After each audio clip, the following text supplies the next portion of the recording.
PM Modi ने देशवासियों के नाम लिखी चिट्ठी, जनता से मांगा विकसित भारत के संकल्प को पूरा करने के लिए सुझाव। पीएम ने कहा कि राष्ट्र निर्माण के प्रयास अनवरत जारी रहेंगे, ये मोदी की गारंटी है।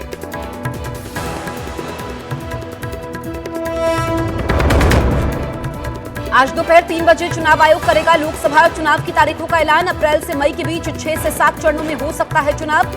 4 राज्यों में विधानसभा की तारीखों का भी होगा ऐलान। दिल्ली शराब घोटाला मामले में गिरफ्तार बीआरएस नेता के कविता की आज दिल्ली के राउज एवेन्यू कोर्ट में पेशी। ईडी ने हैदराबाद से कल किया था गिरफ्तार।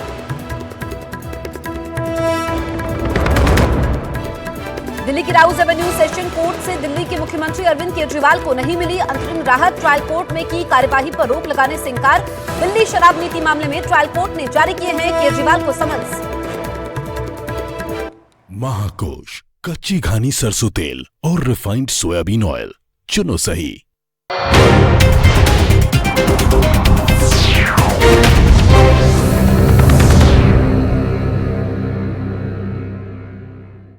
आपपुर में केंद्र सरकार पर तीखा हमला किया था, लेकिन पश्चिम बंगाल में शरण लेने वाले मतुआ समुदाय के लोगों ने सीएए लागू होने के बाद जमकर जश्न मनाया था, क्योंकि सीएए लागू होने के बाद मतुआ समुदाय के लोगों को लगने लगा कि उनकी मन की मुराद पूरी हो जाएगी। मतुआ समुदाय के लोगों का मानना है कि सीएए लागू होने से उन्हें भारत का नागरिक होने का ठोस सबूत मिल जाएगा, क्योंकि बंटवारे के बाद तब के पूर्वी पाकिस्तान और मौजूदा वक्त के बांग्लादेश से हजारों की संख्या में मतुआ समुदाय के लोगों ने भारत के पूर्वी राज्यों पश्चिम बंगाल और असम में शरण ली थी।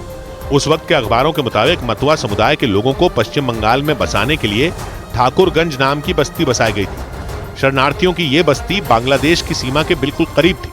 मतुआ समुदाय की स्थापना गरीब दलित परिवार में जन्मे हरिचंद ठाकुर ने की थी। उन्होंने 1812 में तब के बंगाल और वर्तमान के बांग्लादेश के ओराकांदी में इस समुदाय की नींव रखी थी। हालांकि जब भारत का बंटवारा हुआ था तब उनके परिवार के कुछ सदस्य पूर्वी पाकिस्तान से पश्चिम बंगाल आकर बस गए थे। सुप्रीम कोर्ट ने इलेक्टोरल बॉन्ड पर पूरी जानकारी साझा नहीं करने के लिए एसबीआई को कड़ी फटकार लगाई। कोर्ट ने एसबीआई को नोटिस जारी कर जवाब भी मांगा।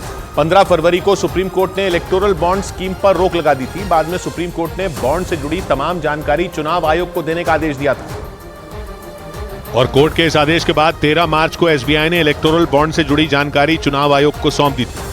एसबीआई की तरफ से चुनावी चंदे के आंकड़े 12 अप्रैल 2019 से लेकर 11 जनवरी 2024 तक के जारी किए गए, लेकिन बैंक की तरफ से बॉन्ड के यूनिक नंबर नहीं दिए गए।